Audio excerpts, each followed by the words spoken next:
Bonjour. Arménie Info s'intéresse aujourd'hui à Pierre Tersarkissian, ce journaliste et traducteur qui aurait 100 ans cette année.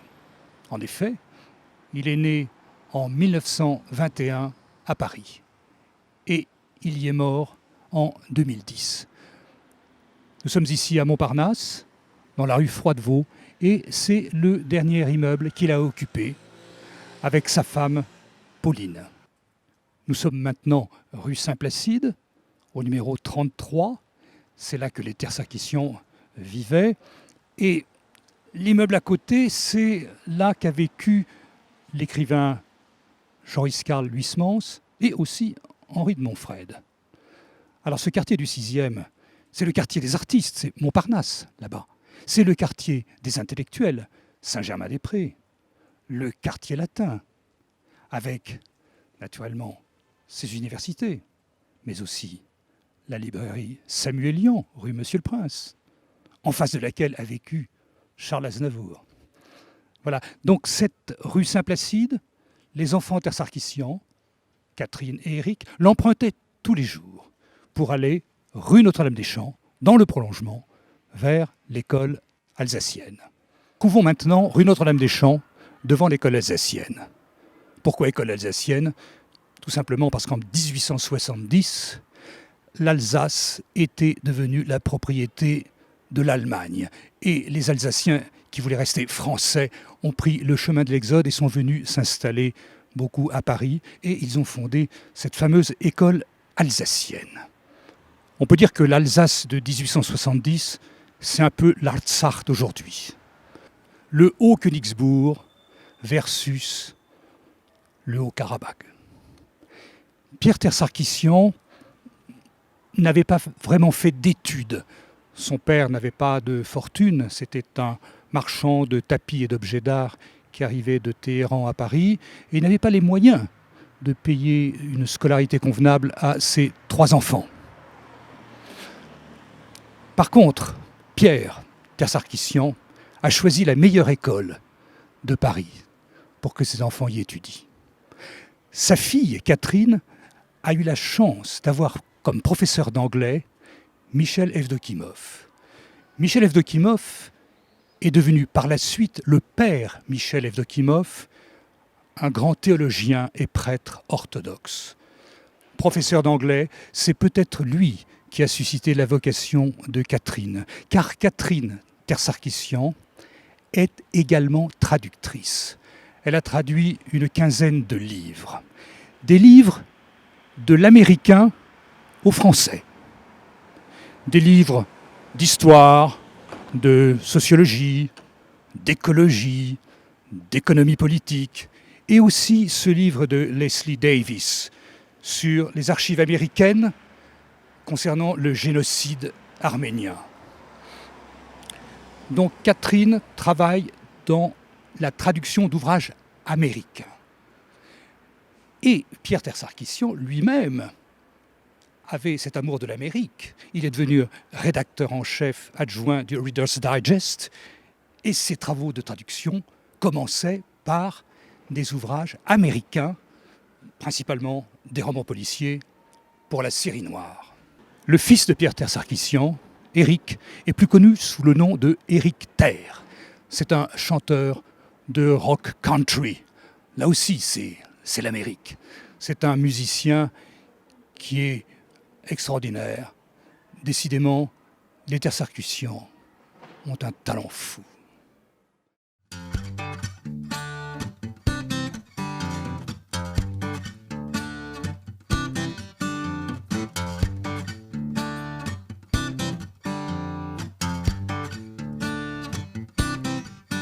Johnny needs it, yeah. Johnny needs it. Johnny needs it, yeah. Johnny needs it, yeah, yeah, yeah, yeah. Johnny needs it, but he doesn't have it. Ladies don't care about Johnny's despair. He needs it, and what he needs to get sure doesn't come cheap on that crazy market.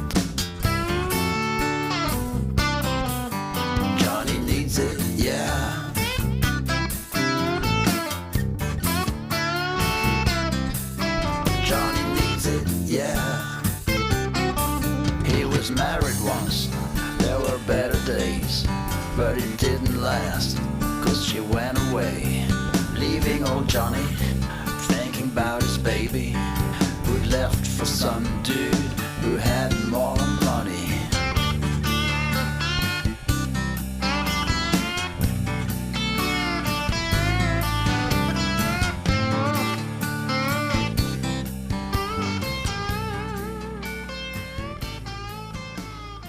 Le petit-fils de Pierre, Alexis, fils de Catherine, a attrapé aussi le virus américain.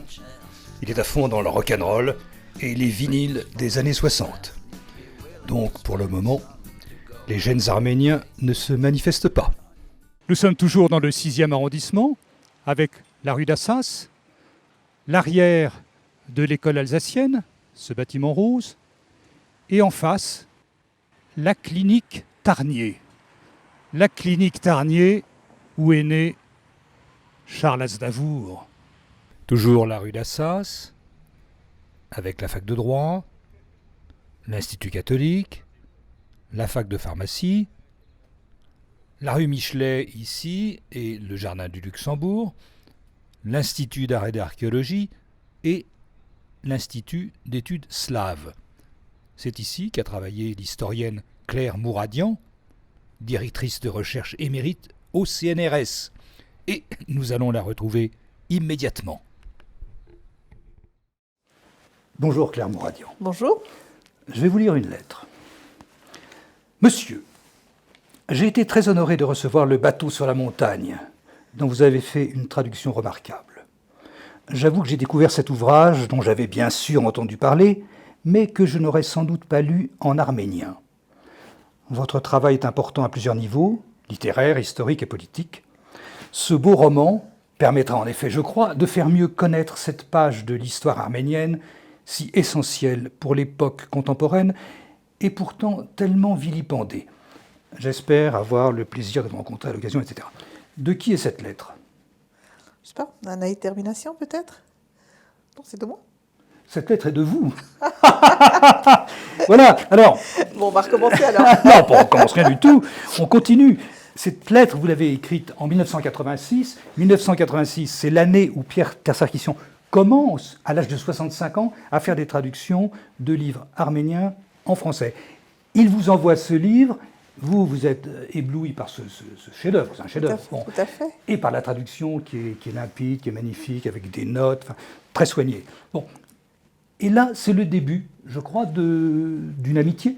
Tout à fait. Pourquoi j'ai pensé à Détermination ? Parce que, bon, à l'époque, nous travaillions aussi ensemble, et notamment sur... je suivais ces séminaires assidûment à l'EHESS, sur l'histoire de l'Arménie, et puis notamment sur l'histoire de la République, du mouvement révolutionnaire, enfin, de tout ce qui était relatif à l'indépendance. Et puis, ça faisait écho aussi à mon histoire familiale, puisque mes grands-parents survivants du génocide ont aussi vécu un peu l'épisode du foyer français, tentative de foyer arménien sous la protection française en Cilicie, et puis les derniers mois de l'indépendance.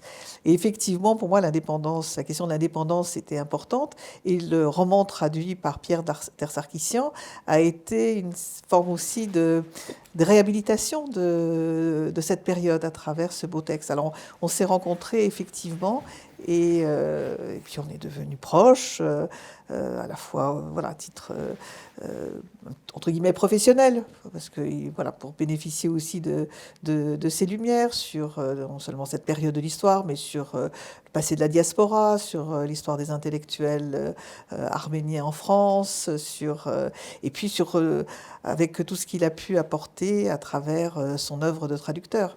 Voilà, alors l'œuvre de traducteur, on a évoqué tout à l'heure qu'il travaillait sur les auteurs américains au départ, hein, c'était la Syrie noire, etc. Bon, parlez-nous un petit peu de son travail de journaliste à l'époque. Alors ça, je le connais moins. Ce travail-là, je le connais moins bien. Je sais qu'il a travaillé au Reader Digest, où il a acquis notamment en plus de ses traductions, enfin un art de la synthèse et un art de trouver l'essentiel dans dans les auteurs ou bien dans la vie politique ou autre. Alors je pense qu'il a quelque part mis au service aussi de son œuvre de traduction de l'arménien cette fois-ci, et c'était d'autant plus intéressant et remarquable qu'il a appris l'arménien sur le tard, et que alors, ce qui prouve qu'on peut apprendre l'arménien aussi sur le tard, et qu'il en a fait à la fois une seconde vie en fait. Donc j'avoue que je l'ai plus connu sous cet aspect-là que sous l'angle de journaliste. Alors, il a appris l'arménien tard, c'est vrai, parce que son père ne lui avait pas appris, donc il l'a appris par les cousins, etc. C'était quand même quelqu'un de prodigieux, il n'a pas fait d'études, mais il parlait un nombre de langues incroyables qu'il a apprises en faisant le STO en Allemagne, où il a rencontré des camarades de chambrée de tous les pays, et il pouvait parler comme ça en russe, en allemand, en italien, en espagnol, en néerlandais. Enfin, c'était... Bon, pour un Arménien, il paraît que c'est normal d'avoir le don des langues, mais je crois qu'il était assez phénoménal. Et je rapprochais un peu de Tzarian, qui lui aussi ne parlait pas l'arménien. Il a appris plus tard à Venise. Il parlait surtout le russe. Tout à fait. C'était le sort souvent des intellectuels arméniens du Caucase, et notamment dans la dernière période de l'Empire tsariste, où à la suite de l'assassinat d'Alexandre II, le tsar Alexandre III a opté pour une politique beaucoup plus réactionnaire, russificatrice, a fermé les écoles paroissiales arméniennes, a interdit un certain nombre d'associations, d'œuvrés, et toute une génération qui, du coup, a été éduquée en russe. Alors, il y avait aussi, malgré tout, l'apprentissage de l'arménien dans les familles, mais l'éducation, la culture était passée par le russe. Le russe et le français. Et le français, puisque c'est aussi la grande langue internationale de l'époque, la langue diplomatique. Les élites russes, d'ailleurs, se targuaient de parler parfaitement le français, parfois mieux le français que le russe. Bien sûr. Et par exemple, il a rencontré Émile Verhaeren, le poète belge, qu'il a, je parle de Tzarian, de Costin Tzarian, qui l'a vraiment poussé à devenir un grand écrivain. Alors, à propos de la langue arménienne qu'il a appris donc sur le tard à Venise, Pierre Tersarkissian le cite dans sa préface de L'île et un homme. Maintenant, je me rends compte que la langue fait tout simplement partie du sang qui coule dans nos veines. On ne l'apprend pas, on ne fait que la découvrir. C'est beau, non ? C'est très beau. C'est assez juste aussi, parce que... Alors c'est vrai que pour ça, souvent d'ailleurs, dans l'apprentissage de l'arménien, parmi les jeunes générations, je pense assez à mes enfants ou à d'autres enfants qu'on traîne à l'école arménienne hebdomadaire pour leur donner, ils ont une certaine difficulté, parce que c'est à la fois une langue qu'en fait ils pensent devoir savoir sans l'avoir apprise, parce que c'est une langue, c'est la langue de la famille, c'est la langue des ancêtres, il y a une relation affective, et en même temps, du coup, ils ne font pas non plus l'effort de l'apprendre vraiment. Et peut-être quand on la sait pas à l'origine, mais qu'on a vraiment envie de l'apprendre et de l'aborder aussi comme une langue étrangère, mais une langue qu'on doit s'approprier, c'est peut-être plus intéressant, ou ça devient peut-être plus facile. Parce que maintenant, on est carrément à la 5e génération. Le père de Pierre Tersarkissian, Missak, est arrivé, lui, au début du siècle. De Téhéran, où il vendait des tapis. Bon. Et maintenant, on en est à la génération des arrière-petits-enfants, car Pierre aurait 3 arrière-petits-enfants. Alors, c'est pour ça que cette émission, c'est un peu pour donner quand même le goût de lire de la littérature arménienne aux Français, mais aussi aux Arméniens. Et aussi aux Arméniens, parce que même quand on sait bien l'arménien, d'abord, on ne connaît pas toute la littérature arménienne, n'est pas toujours disponible. Il y a aussi les problèmes de langue occidentale, orientale, qui ne sont pas tout à fait les mêmes. Donc certains auteurs écrivent plutôt en arménien oriental, d'autres en arménien occidental. C'est bien intercompréhensible quand on connaît bien la langue, mais ça peut parfois aussi poser des difficultés. Il y a les styles aussi anciens et les styles récents. Enfin, je veux dire, le style change au fil des époques, et la littérature arménienne n'y échappe pas. Mais en fait, de ce qu'on connaît le mieux de la littérature arménienne, ce qui a été souvent plus mis en avant, c'est plutôt la littérature médiévale, les chroniques, l'âge d'or, donc qui est écrit en plus en arménien classique, donc équivalent du latin, donc c'est plus complexe à aborder. Et la littérature plus contemporaine, notamment le roman, apparaît tardivement. Et il n'y a pas tant de romans que ça non plus. Il y a beaucoup de poésie, donc il faut aussi aimer la poésie, qui n'est pas le choix de tout le monde, et de grands romans. Enfin, il n'y a pas l'équivalent de la littérature française du roman en arménien. Donc le roman, c'est plutôt la diaspora.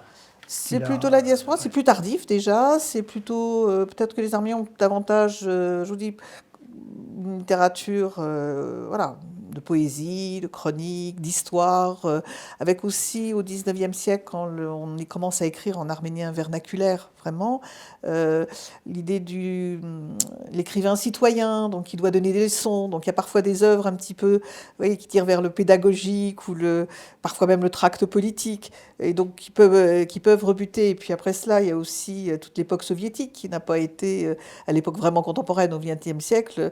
À l'époque soviétique, il y avait aussi une littérature imposée, officielle, avec des thèmes précis, avec l'union des écrivains qui contrôlait tout ça, le parti qui disait ce qu'il fallait écrire ou pas écrire, qui interdisait parfois les œuvres. Donc tout ça a empêché aussi le développement peut-être d'une littérature plus attractive. Et puis en diaspora, à l'époque contemporaine, on a les premières générations qui sont des orphelins, des femmes qui sont parfois peu éduquées. Les élites ont été assassinées, donc il n'y a pas non plus une situation propice pour le développement d'une littérature.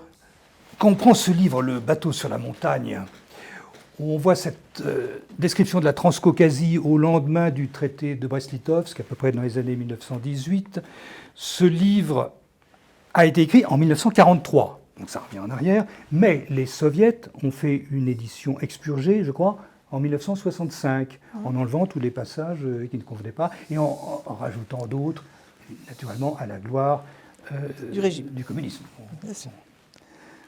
Alors, son travail de traducteur, on va maintenant parler de ça, c'est ça qui est important. Moi, je trouve, je suis français, je ne lis pas un mot d'arménien, c'est une langue limpide, c'est facile à lire. Il y a beaucoup aussi de notes très intéressantes. Quand un mot arménien est très important, il le met en arménien et il le traduit. Il y a une chronologie à la fin, une postface, une préface. Tout ça, c'est très soigné. Tout à fait. Ouais. Non, tout à fait. Et puis, il n'a pas choisi non plus les traductions par hasard, même si je pense qu'il y a eu une certaine cohérence dans ses choix. Alors, il était peut-être davantage porté sur la littérature de la partie orientale de l'Arménie, du Caucase, peut-être parce que c'est là où se passaient des événements. Bon, l'exception, c'est Zabel Essayan, qui, elle, est de l'Empire ottoman. Mais ce sont des auteurs ceux qu'il a choisis, qui illustrent un pan de l'histoire arménienne récente. Par exemple, Le bateau sur la montagne, bien sûr, c'est le roman de la première indépendance qui se termine mal. Alors, avec toute cette métaphore du bateau sur la montagne, bien sûr, ça fait penser à Noé, mais aussi c'est il échoue sur le mont Ararat, mais aussi cette folle aventure d'un officier de la marine tsariste arménien qui arrive en Arménie après que la marine russe tsariste a disparu et qui ne sait pas plus trop quoi faire et veut créer une marine, mais il n'y a pas de mer. Et donc il découvre qu'il y a le lac Sévan, et il y a toute cette épopée où il traîne un bateau désarmé par le chemin de fer, par la route. Alors, c'est dommage dans la réédition, parce qu'il y a eu l'édition au Seuil, il y a une réédition aux éditions Thaddée, qui est, entre parenthèses, une très bonne maison d'édition à Marseille, avec un fonds arménien très bien. Encore une parenthèse, ils ont fait un livre récemment sur la librairie Samuelian, avec des photos de cette librairie qui a hélas disparu. Alors, dans cette réédition, moi je trouve que c'est un peu spoilé, parce qu'on voit tout de suite le bateau qui arrive sur le train, c'est dommage, non ? C'est un petit peu dommage, mais en même temps, ça illustre justement un petit peu à la fois le côté peut-être quasi utopique de l'indépendance qui a été longtemps souhaitée, mais pas ou rêvée, mais qui paraissait impossible. Et puis il arrive, et qui avec l'effort des hommes arrive à se réaliser. Et puis on peut dire, le mauvais jeu de mots tombe tout de suite à l'eau, puisque à peine le bateau est arrivé que les soviétiques ne racontez pas trop la fin. Ne racontez pas la fin. Je n'arrive pas à comprendre pourquoi les Arméniens ont renoncé à la mer. Ils sont allés jusqu'aux montagnes du littoral, et là, ils se sont arrêtés. C'est vraiment étonnant. C'est que notre pays est sacré, et que la mer ne peut pas être sacrée pour la raison que l'esprit pur ne peut pas y avoir sa demeure. La mer, c'est le vent, la tempête, l'abîme, et surtout, c'est le changement perpétuel. De ce qui bouge tout le temps, de ce qui ne connaît pas la paix, on ne peut pas faire un lieu sacré parce que ce n'est pas la volonté de Dieu. Ici, sur la terre d'Arménie, sous le moindre tertre, il y a une âme qui rayonne. Il y en a tant que si on pouvait fouiller les plaines et les montagnes, il en sortirait des étendues tout illuminées. Et celui qui touchera cette terre, ces pierres, ces montagnes et ces collines, verra courir sur ses mains des flammes qui ne le brûleront pas, mais qui entreront et passeront en lui comme une musique venue du plus profond du cœur. Les voix de la mer sont contraires à l'Évangile pour la raison qu'elles sont si pleines de colère, de rumeur, de fureur, qu'elles sont insensibles aux soupirs des hommes. Évidemment, dit Sergaud, c'est un point de vue, mais au jour d'aujourd'hui, c'est de Karl Marx et de l'économie qu'on nous parle. Et notre Achour, lui, il nous fait des discours sur l'âme, le feu, et je ne sais quoi. Chacun parle de ce qu'il peut, dit le barde aveugle avec un sourire. La partie qui m'a le plus impressionnée, c'est quand, avec l'arrivée des soviétiques, Kostan-Zarian dit que l'air, la teneur de l'air avait changé, qu'une espèce de, voilà, qu'on sentait dans l'air la chape de plomb qui s'était installée sur les gens. Et moi, je peux vous dire que les premières fois où je suis allée en Arménie, en 1971, c'est la première fois. Je suis allée plusieurs fois dans les années 60, pas très longtemps, mais je sentais cette atmosphère-là.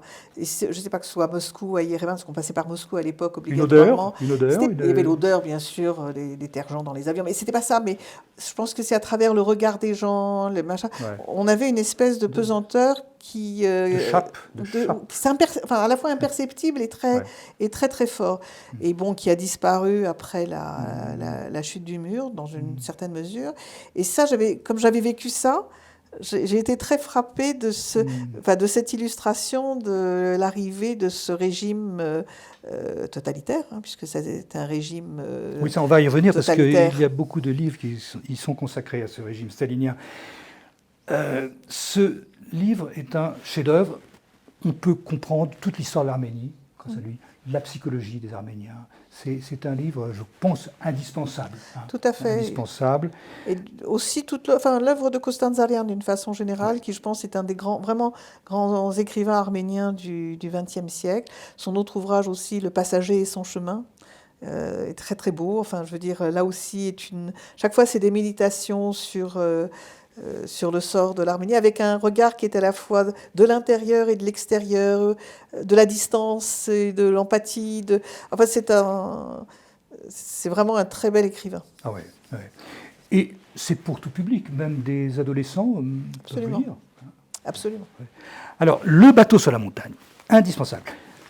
On va continuer notre exploration. J'aime bien aussi Chaos. Alors, Chaos... c'est une des dernières traductions et Pierre n'a pas vu cette édition. Il est mort avant que ça sorte. Ça sort toujours aux éditions Thaddée. Alors là, c'est un peu l'histoire c'est le feuilleton, la saga Dallas à Bakou, un peu dans le milieu des pétroliers. Racontez-nous. Alors Shirvanzadeh, c'est un auteur. Alors là, c'est le réalisme socialiste, avant le réalisme socialiste soviétique. C'est donc un auteur qui s'est rallié au régime après, mais parce qui a été acceptable parce qu'il traite des relations de la bourgeoisie, capitaliste. Alors il y a les méchants et les gentils capitalistes, il y en a quand même ceux qui comprennent, qui prennent conscience.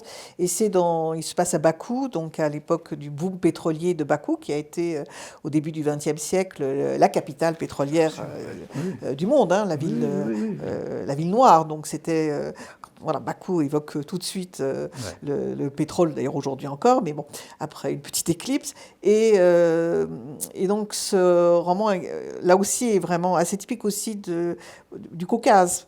Alors il y en a eu d'autres, hein, Ali et Nino, enfin ça a illustré beaucoup de choses, parce que c'est une ville à la fois qui se développe de façon gigantesque, mais très très vite, hein, un peu comme les villes de l'Ouest américain, avec tout ce qu'il y a dans l'Ouest américain, des aventuriers, des riches, des pauvres, des villes très cosmopolites, avec des très riches pétroliers qui sont pas seulement, enfin qui peuvent être beaucoup d'Arméniens, mais aussi des Azéris, bien sûr, enfin qu'on appelait à l'époque les Tatars du Caucase. Il y a des Européens, il y a les Nobel, donc Rothschild, tout à fait.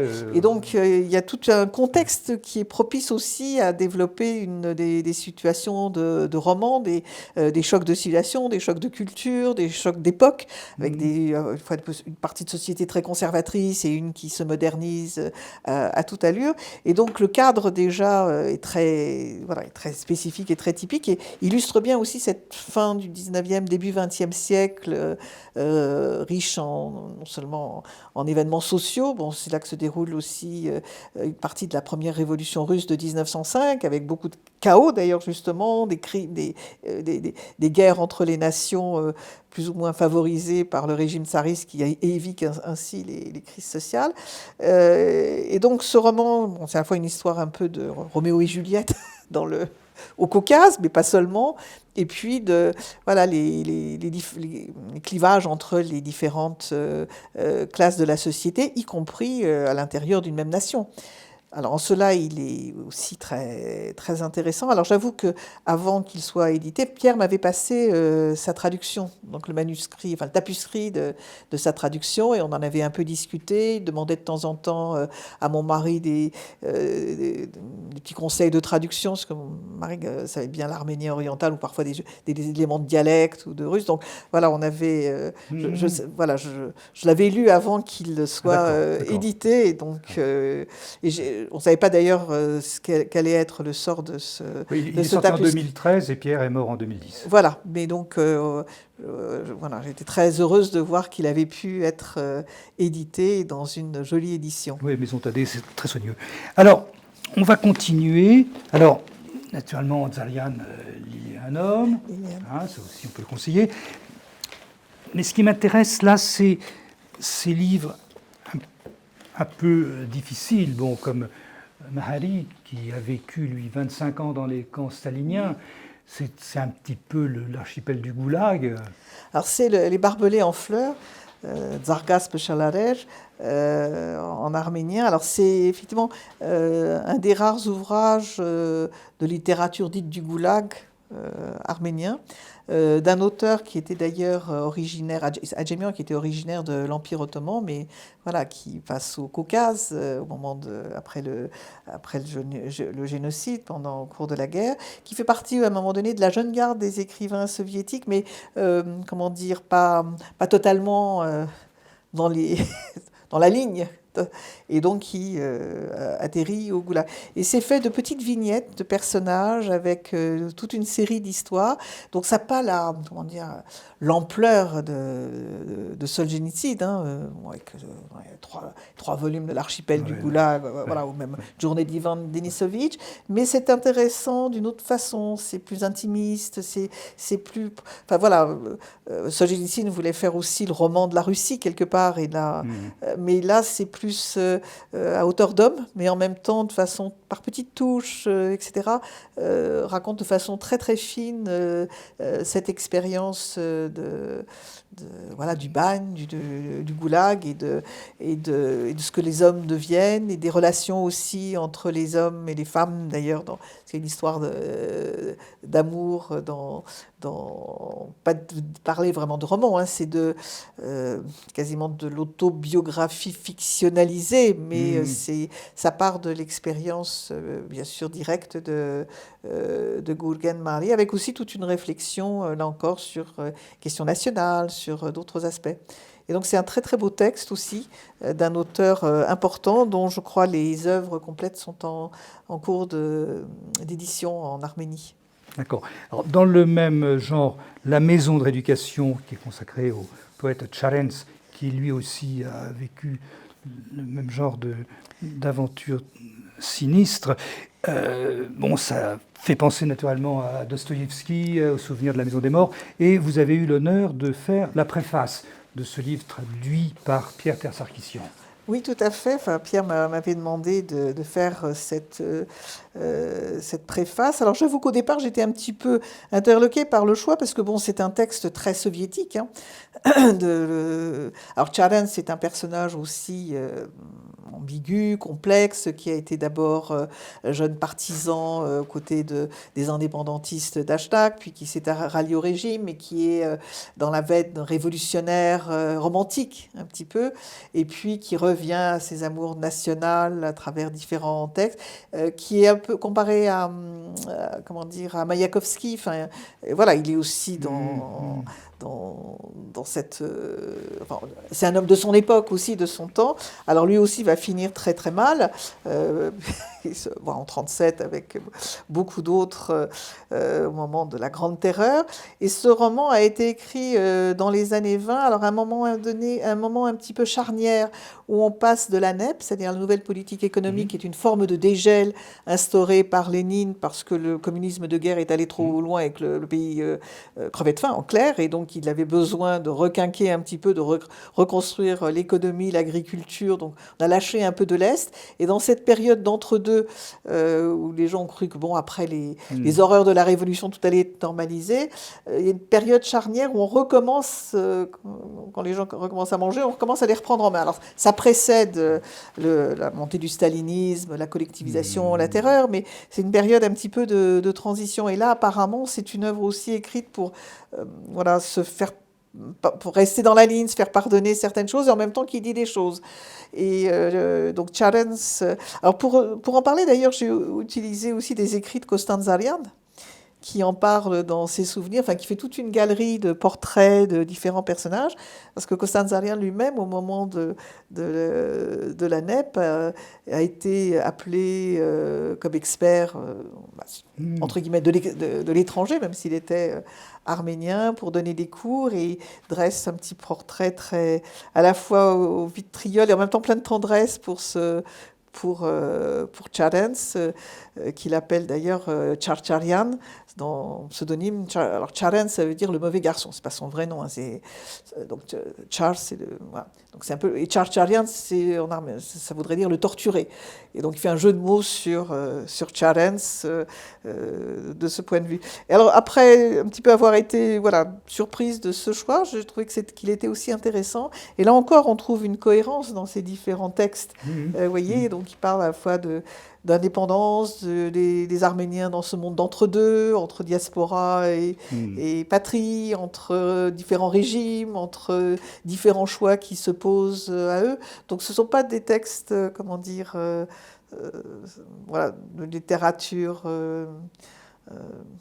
j'allais dire frivole, enfin, pour autant que la littérature est frivole, mais qui ont une cohérence interne.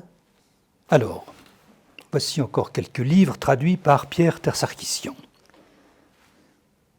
La seule incursion en fait qu'il ait faite dans l'Empire ottoman, c'est effectivement à travers les jardins de Silidar de Zabel Essayan, qui est l'autre versant de la vie arménienne. Enfin parce que les Arméniens sont partagés de fait entre trois empires même, et il y a trois sociétés d'empires très différentes. Alors c'est peut-être cette société d'empire qu'il connaissait le moins.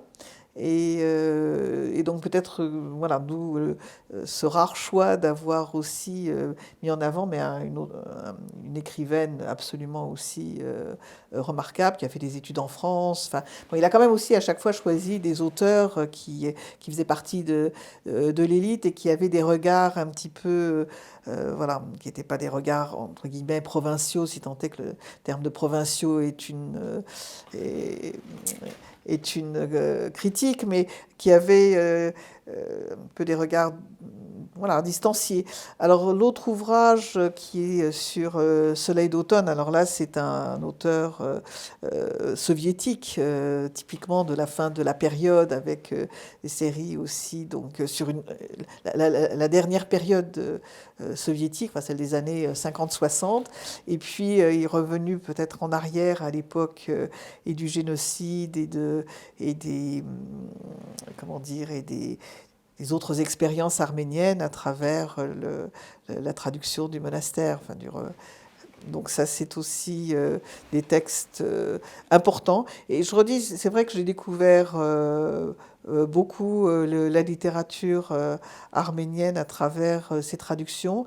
Il y a certains auteurs que j'ai eu envie de relire dans leurs textes originaux, notamment Kostanzarian, notamment Zabel Essayan, mais bon, Charens, bien sûr, pour ses poèmes, et puis d'autres où je trouvais que la traduction était aussi suffisait à elle-même, ce qui n'est pas très orthodoxe, mais enfin, en tous Non, les mais cas. c'est intéressant de voir que c'est le français qui vous a... Bah, disons que je passe mon temps à lire de l'arménien, mais des Oui, livres oui, oui, d'histoire, oui, des oui, mais c'est essais, par des biographies, C'est etc. par la Pierre Tersarkissian en Oui. français que vous avez eu envie de... De lire de la littérature. Et sinon, voilà, j'ai su l'arménien. Ouais. Moi, j'ai été élevée par ma grand-mère qui ne savait quasiment que l'arménien. Donc, j'ai été à l'école arménienne à 4-5 ans. Enfin, j'ai eu des professeurs. J'ai étudié l'arménien vraiment et à la maison et à l'extérieur. Et je passais ma vie à lire des ouvrages en arménien ou en russe, mais pour mon travail. Mais j'avais pas forcément envie de Pour lire... le plaisir du roman. Voilà, de lire pour le plaisir du roman en plus. Alors, il y a un autre livre, mais qui doit être difficile à trouver, c'est des photographies arméniennes entre 1880 et 1930. Et c'est des photos absolument magnifiques. Alors celles-là, ce sont des morts avec la famille derrière. C'est quelque chose, pour nous, Français, qui est complètement étrange. Pour vous, ça paraît normal. La famille qui est réunie autour du mort. Bah, ça nous paraît étrange aujourd'hui pour tous, mais je veux dire, à l'époque, c'était effectivement des photographies assez courantes. La photographie s'est développée dans l'Empire ottoman, l'Empire russe, l'Empire iranien, enfin l'Iran, grâce notamment aux photographes arméniens. Oui. Ou grecs, ou juifs. Oui, oui. Enfin, il y a Alors, toute une, même qui il était y a à vraiment une Constantinople, tradition qui est venue par la chimie, en fait. Oui. Et donc, bon, on a eu par exemple les photographes du sultan, Abdullah Frère, étaient des Arméniens. Donc il y a toute une tradition de la photographie arménienne. Et du fait aussi de cette tradition, il y avait des très grands photographes de cours ou des villes. Et puis il y avait des photographes ambulants. Et voilà, c'était une façon d'avoir son portrait, de laisser une trace. On allait alors, soit il y avait des boutiques, soit on se promenait. Et les enterrements, les grandes occasions de la vie, les mariages, etc. Bon, pour les plus riches, pouvaient peut-être aussi avoir d'autres occasions, mais l'enterrement ou le mariage était une occasion de la réunion familiale et de garder un souvenir un souvenir. Donc c'est pas très étonnant, mais c'est pas propre aux Arméniens. Il y a des photographies équivalentes pour les autres communautés à cette époque. Là, ils disent bien que la photo est un objet. C'est pas un bout de papier, c'est un objet qui est encadré, qu'on se transmet. C'est quelque chose de presque sacré, un peu comme c'était quelque chose qui avait de l'importance. Et puis, comment dire, moi, par exemple, j'ai une des rares photographies la seule photographie que j'ai de ma famille avant le génocide, du côté de ma mère, disons. Du côté de mon père, j'en ai une à Constantinople, ils étaient un peu plus aisés. Mais du côté de ma maman, c'est la photographie de mon grand-père en Fédaï. Et il y a beaucoup de photographies de Fédaï. Et je me dis, dans cette bagarre, dans ces machins, comment ils avaient le temps encore d'aller se faire tirer le bras. Mais apparemment, c'était aussi la façon de laisser une trace au moment où on risquait la mort. Et donc voilà, ça conjurer peut-être. Voilà. Et ça, mais ça montre aussi que la fin du 19e, début 20e siècle, la photographie est très développée dans tout l'Empire ottoman, au Caucase russe, enfin Heureusement, ça serait bien que ce livre puisse reparaître. Et là, par exemple, cette photo, on voit Missak Le père Le de père Pierre de- Tersarkissian, oui. Oui, donc il a aussi utilisé ses propres photographies. Je crois que c'était le fonds du CCRDA qui était un centre enfin, une tentative de centre de recherche de la diaspora arménienne, documentation sur la diaspora arménienne avec Jean-Claude Kebabjian et quelques autres, qui est maintenant en déshérence, mais ils avaient essayé effectivement de montrer aussi d'autres choses et de ressusciter un héritage, parce que l'œuvre de Pierre, c'est aussi ça. C'est de ressusciter Bien sûr. Non, mais c'est un héritage, un passeur. d'aller à l'encontre de la volonté d'effacement des traces qui a été celle des jeunes Turcs. Bien sûr, mais moi je le comparerais volontiers à Komitas, ce qu'a fait Komitas pour la musique, la musicologie. Pierre l'a fait, c'est une espèce de maillon indispensable dans la transmission de la culture arménienne. Et là, il y a un très très bel article dans cette revue France-Arménie, un article de Anaïde Termination. C'est pour ça que comme Anaïde avait fait un très joli portrait, je pensais que la lettre du début était d'elle, parce qu'elle correspondait bien à ça. Elle dit il est élevé au rang des saints traducteurs honorés par l'Église et le peuple arménien.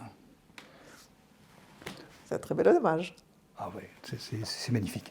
Il y a eu aussi dans cette revue Harac, Nor Harac, toute une recension de ses œuvres. Bon, Et tout cela a été fait avec, je dois le dire, avec beaucoup de j'ai simplicité, l'impression. de modestie, d'humilité, et c'est peut-être aussi la marque des grands hommes.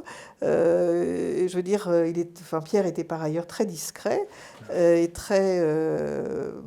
Enfin voilà, c'était... Et son épouse, pareil, je crois, Pauline. Pauline, pareil, qui était aussi délicieuse, qui l'a soutenue, qui était pas arménienne, hein, qui était suisse. qui était suisse, c'était une Suissesse, mais qui, je crois, a été complètement aussi est devenue arménienne by choice, par choix. Oui, oui. D'ailleurs, on le voit, je crois que dans un de ses portraits, on la voit habillée en costume, costume folklorique, mais je pense qu'au-delà du pittoresque, c'était sans doute une façon d'exprimer à la fois son amour pour Pierre et puis son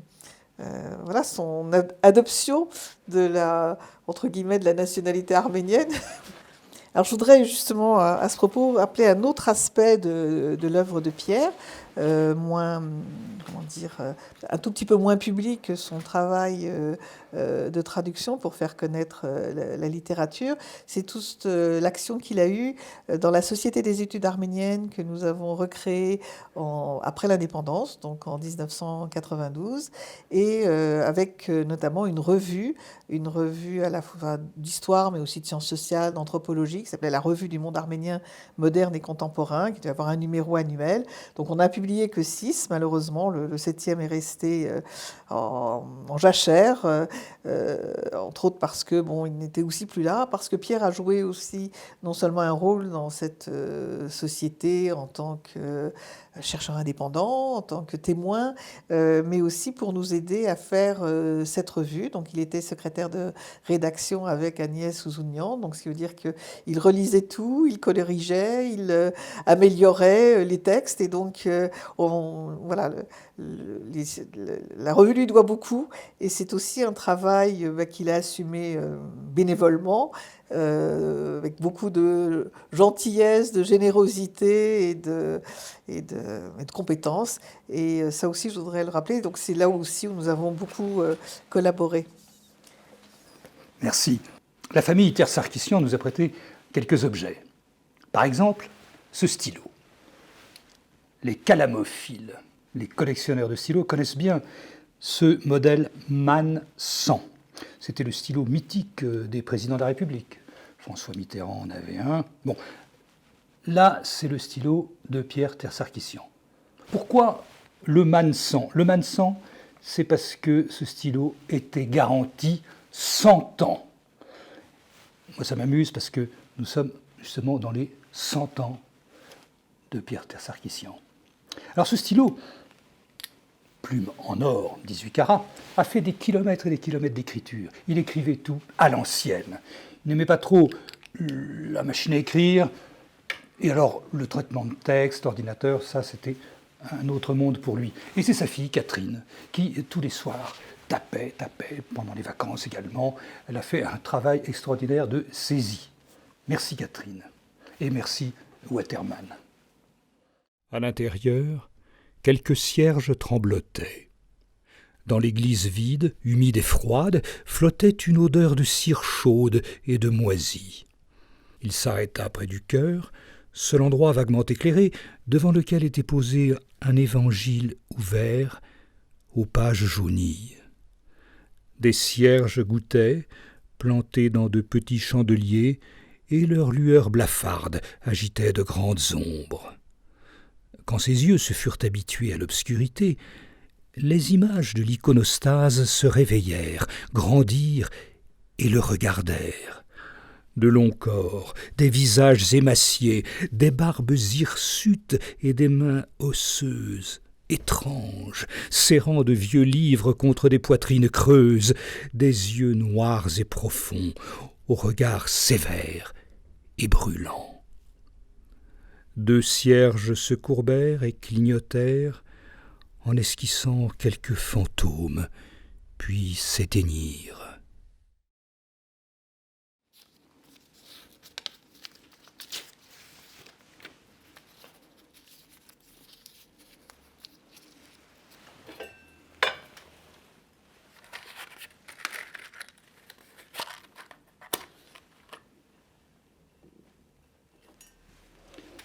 Pierre Tersarkissian, le soir, après avoir écrit des lignes et des lignes de traduction, se détendait en peignant des icônes.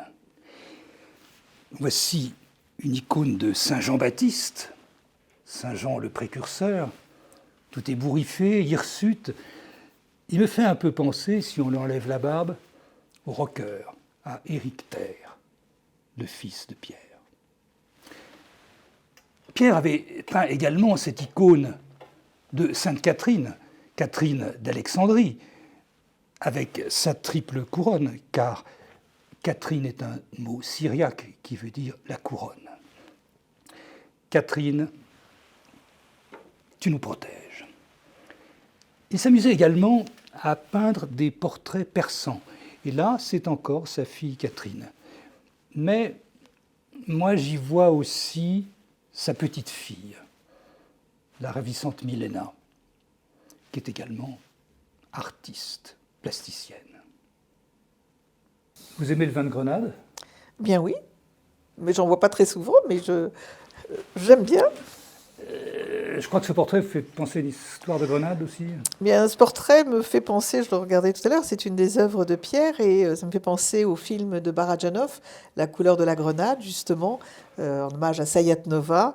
Et on y retrouve un petit peu l'un des personnages du film, qui est un personnage de princesse géorgienne. Et je pense que Pierre s'en est inspiré pour dresser ce portrait. Et je boirai du vin parfumé, du mou de tes grenades. C'est dans le Cantique des Cantiques. Paraît-il que c'est les Arméniens qui ont inventé ça il y a 4000 ans. Alors, je n'en doute pas. on boit un verre.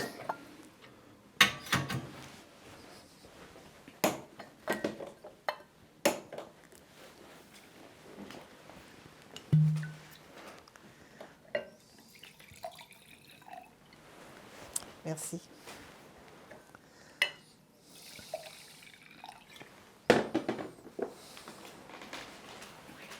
Mémoire éternelle. Asfazo qui nous savourit.